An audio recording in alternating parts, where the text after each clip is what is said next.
ओडिया सिने जगतरू पुणी आसिला दुख खबर। वरिष्ठ अभिनेता चक्रधर जेनांक परलोक चिकित्साधीन अवस्था भुवनेश्वर एम्स रे तांकर मृत्यु घटिथिबा जणा पड़िछि, जाहाकु नै ओलीवुड जगत रे शोकर छाया खेली जाइछि। सूचना अनुसार दीर्घ दिन धरी चक्रधर मधुमेह रोग रे पीड़ित थिले, किंतु गतकाली तांको स्वास्थ्य अवस्था अधिक खराब हो जाइतिला। परे परिवार लोके तांको गुरुतर अवस्था रे डाक्तरखाना रे भर्ती करथिले। सेठारे तांको आईसीयू रे भर्ती करा जाई चिकित्सा जारी रहितिला, किंतु चिकित्साधीन अवस्था रे गतकाली से आखि बुझिछंती।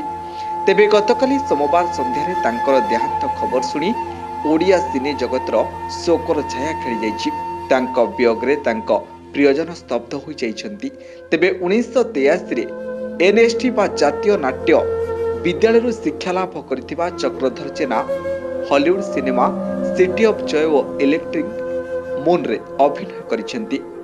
तांकर प्रथम अभिनीत ओडिया सिनेमा होछि पत्थर खसुची बड़ देउळु। या छड़ा से अनेक ओडिया फिल्म और सीरियल ले निखुण अभिनयर छाप छाड़ी जाइछंती।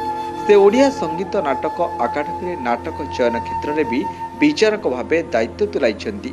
रणभूमि, माया, अर्जुन प्रेम, प्रिया, रंगीला बापा, भौरी और कथांतर भली अनेक सिनेमा रे अभिनय करिसेंती। Bureau report, day to day Odisha.